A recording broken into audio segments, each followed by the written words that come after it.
ಭಾರತ ಪಾಕ್ ದಾಳಿಯ ಕುರಿತು ಫೇಕ್ ವಿಡಿಯೋಗಳು ವೈರಲ್ ಆಗಿದೆ. ಸೋಷಿಯಲ್ ಮೀಡಿಯಾದಲ್ಲಿ ಫೇಕ್ ವಿಡಿಯೋಗಳ ಓಡಾಟ ಹೆಚ್ಚಾಗಿದೆ. ವಿಡಿಯೋ ಹರಿಬಿಟ್ಟವರ ವಿರುದ್ಧ ಈಗ ಕೇಂದ್ರ ಸರ್ಕಾರ ಕ್ರಮಕ್ಕೆ ಮುಂದಾಗ್ತಾ ಇದೆ. ಬಿಜೆಪಿ ನಾಯಕರಿಂದಲೇ ಎಷ್ಟೋ ವಿಡಿಯೋಗಳು ಶೇರ್ ಆಗಿದೆ, ಮೂಲ ಪತ್ತೆ ಆಗಿದೆ. ಈ ಮೂಲಕ ನಕಲಿ ವಿಡಿಯೋಗಳಿಗೆ ಬ್ರೇಕ್ ಹಾಕೋದಕ್ಕೆ ತೀರ್ಮಾನ ತಗೊಳ್ಳಲಾಗಿದೆ.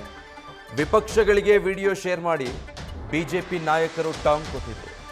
ಪಾಕ್ ವಿರುದ್ಧ ಭಾರತದಿಂದ ಆಪರೇಷನ್ ಸಿಂಧೂರ ನಡೆಸಲಾಗಿತ್ತಲ್ಲ, ಅದಕ್ಕೆ ಸಂಬಂಧಪಟ್ಟ ಹಾಗೆ ಇಂಟರ್ನೆಟ್ನಲ್ಲಿ ಸಿಕ್ಕಾಪಟ್ಟೆ ವಿಡಿಯೋಗಳು, ಇದು ಯಾವಾಗಿಂದು ಹಳೆಯದ ಏನು ಒಂದು ಗೊತ್ತಿಲ್ಲ, ವಿಡಿಯೋಗಳನ್ನು ಪೋಸ್ಟ್ ಮಾಡೋದು, ಶೇರ್ ಮಾಡೋದು. ಆಪರೇಷನ್ ಸಿಂಧೂರ ಭಾರತ ಪಾಕಿಸ್ತಾನದ ಮೇಲೆ ನಡೆಸಿದಂಥ ದಾಳಿಯ ವಿಡಿಯೋ ಅಂತ ಅದನ್ನು ಇಂಟರ್ನೆಟ್ನಲ್ಲಿ ಶೇರ್ ಮಾಡ್ಕೊಳ್ಳೋದು. ಸಾಕಷ್ಟು ಇಂಥದ್ದು ನೋಡಿ, ಈಗ ಸ್ಕ್ರೀನ್ ಮೇಲೆ ಒಂದೊಂದೇ ನೋಡ್ತಾ ಹೋಗ್ತಾ ಇದ್ದೀರಾ, ನೋಡಿರ್ತೀರಾ ಆಲ್ಮೋಸ್ಟ್ ಇದನ್ನೆಲ್ಲ.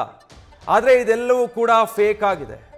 ಈ ಥರ ಯಾರೆಲ್ಲ ಫೇಕ್ ಫೋಟೋಸ್ ಮತ್ತು ವಿಡಿಯೋಸ್ಗಳನ್ನು ಶೇರ್ ಮಾಡಿದ್ರು ಅದರ ವಿರುದ್ಧ ಕ್ರಮ ತಗೊಳ್ಳೋದಕ್ಕೆ ಕೇಂದ್ರ ಮುಂದಾಗಿದೆ. ವಿಪರ್ಯಾಸ ಅಂದರೆ ಆ ಪೈಕಿ ಅತಿ ಹೆಚ್ಚು ಬಿಜೆಪಿ ನಾಯಕರು, ಕಾರ್ಯಕರ್ತರು ಕೂಡ ಇದ್ದಾರೆ. ಕಾಂಗ್ರೆಸ್ಗೆ ಟಕ್ಕರ್ ಕೊಡೋದಕ್ಕೆ, ರಾಜಕೀಯವಾಗಿ ಒಂದು ಕೌಂಟರ್ ಕೊಡೋದಕ್ಕೆ, ಅವ್ರಿಗೂ ಗೊತ್ತಿರುತ್ತೋ ಗೊತ್ತಿರಲ್ವೋ, ಹೀಗೆ ವಾಟ್ಸಪ್ಪಲ್ಲಿ ಶೇರ್ ಆಗುತ್ತೆ, ಎಕ್ಸ್ನಲ್ಲಿ ಪೋಸ್ಟ್ಗಳಾಗುತ್ತೆ, ಇನ್ಸ್ಟಾಗ್ರಾಮ್ನಲ್ಲಿ ವೈರಲ್ ಆಗುತ್ತೆ. ಈ ಥರ ಒಟ್ಟು ಸೋಷಿಯಲ್ ಮೀಡಿಯಾದಲ್ಲಿ ಹರಿದಾಡುವಂತಹ ಈ ಫೋಟೋಗಳು, ವಿಡಿಯೋಗಳನ್ನು ಕೆಲವರು ಉದ್ದೇಶಪೂರ್ವಕವಾಗಿ ಹಾಕಿದಾರೋ ಅಥವಾ ಕೆಲವರು ಅದನ್ನು ನಿಜ ಅಂತ ನಂಬಿ ಮತ್ತೆ ತಾವು ರಿಪೋಸ್ಟ್ ಮಾಡಿದಾರೋ, ಸತ್ಯಾಸತ್ಯತೆ ಏನು ಅನ್ನೋದು ಗೊತ್ತಿಲ್ಲದೇನೆ ಸಾಕಷ್ಟು ಈ ರೀತಿಯಾದಂಥ ಫೋಟೋಗಳು, ವಿಡಿಯೋಗಳು ಇಂಟರ್ನೆಟ್ನಲ್ಲಿ ತುಂಬಾ ವೈರಲ್ ಆಗಿತ್ತು. ಡೀಟೇಲ್ಸ್ ಕೊಡ್ತಾರೆ ಗಣಪತಿ, ಲೈವ್ನಲ್ಲಿ ಜಾಯ್ನ್ ಆಗ್ತಾ ಇದ್ದಾರೆ. ಗಣಪತಿ, ಈಗ ಆಪರೇಷನ್ ಸಿಂಧೂರದ್ದು ಎನ್ನಲಾದ ಒಂದಷ್ಟು ವಿಡಿಯೋಗಳು, ಫೋಟೋಗಳು ಫೇಕ್ ಆದಂಥದ್ದು ತುಂಬಾನೇ ವೈರಲ್ ಆಗ್ತಾ ಇದೆ ಇಂಟರ್ನೆಟ್ಗಳಲ್ಲಿ. ಆದರೆ ಇದರ ವಿರುದ್ಧ ಈಗ ಕೇಂದ್ರ ಯಾವ ರೀತಿಯ ಕ್ರಮಕ್ಕೆ ಮುಂದಾಗ್ತಾ ಇದೆ?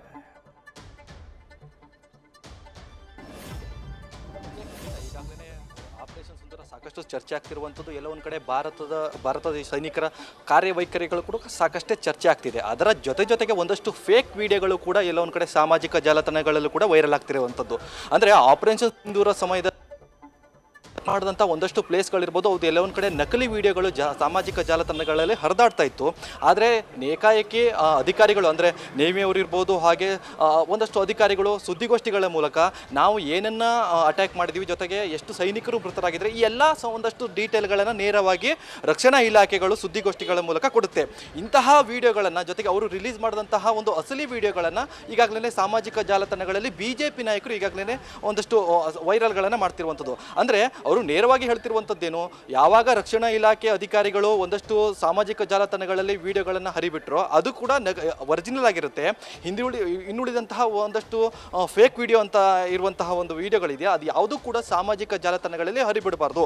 ಜೊತೆಗೆ ಇದರ ವಿರುದ್ಧ ಈಗಾಗಲೇ ರಕ್ಷಣಾ ಇಲಾಖೆಗಳು ಕೂಡ ಕ್ರಮ ಕೈಗೊಳ್ಳಲಿಕ್ಕೆ ಒಂದಷ್ಟು ಸೂಚನೆಯನ್ನು ಕೊಟ್ಟಿದೆ. ಜೊತೆಗೆ ಕೇಂದ್ರದ ನಾಯಕರು, ರಾಜ್ಯ ಬಿಜೆಪಿ ನಾಯಕರು ಇರ್ಬೋದು, ಜೊತೆಗೆ ಒಂದಷ್ಟು ಬಿಜೆಪಿ ನಾಯಕರಿಗೆ ಒಂದಷ್ಟು ಸೂಚನೆಯನ್ನು ಕೊಟ್ಟಿದೆ. ಅಂದರೆ ರಕ್ಷಣಾ ಇಲಾಖೆ ಈಗಾಗಲೇ ಪಾಕಿಸ್ತಾನದ ಮೇಲೆ ಅಟ್ಯಾಕ್ ಮಾಡಿರುವಂಥ ಒಂದಷ್ಟು ವಿಡಿಯೋಗಳನ್ನು ತಮ್ಮ ಸಾಮಾಜಿಕ ಜಾಲತಾಣಗಳಲ್ಲಿ ರಿಲೀಸ್ ಮಾಡಿ, ಜೊತೆಗೆ ಅದಷ್ಟು ಎಲ್ಲ ಒಂದು ಕಡೆ ರಾಷ್ಟ್ರದ ಜೊತೆಗೆ ಸೈನಿಕರ ಒಂದಷ್ಟು ಕಾರ್ಯವೈಖರಿಗಳನ್ನು ಜನಸಾಮಾನ್ಯರಿಗೆ ತಿಳಿಸುವಂಥ ಕೆಲಸ ಕೂಡ ಮಾಡಬೇಕು. ಈ ನಿಟ್ಟಿನಲ್ಲಿ ಎಲ್ಲ ಒಂದು ಕಡೆ ನೇರವಾಗಿ ಕಾಂಗ್ರೆಸ್ ನಾಯಕರಿಗೂ ಕೂಡ, ಅಂದರೆ ಒಂದಷ್ಟು ಯುದ್ಧದ ಬಗ್ಗೆ ಸಾಕ್ಷಿ ಏನು, ಅಥವಾ ನಿಜವಾಗ್ಲೂ ಕೂಡ ಯುದ್ಧ ಮಾಡಿದರೆ ಒಂದಷ್ಟು ಟೀಕೆ ಟಿಪ್ಪಣಿಗಳೆಲ್ಲ ಬರ್ತಾ ಇತ್ತು.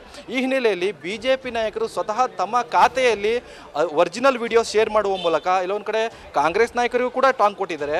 ಜೊತೆಗೆ ಅಸಲಿ ಯಾವುದು, ನಕಲಿ ಯಾವುದು ಒಂದಷ್ಟು ತಿಳಿಸುವಂತ ಕೆಲಸವನ್ನ ಸ್ವತಃ ಬಿಜೆಪಿ ನಾಯಕರೇ ಮಾಡ್ತಿರುವಂತದ್ದು. ವಿಜಯ್, ನ್ಯೂಸ್ ಫಸ್ಟ್ ನಿರ್ಭೀತಿಯಿಂದ ನಿಮ್ಮ ಪರವಾಗಿ.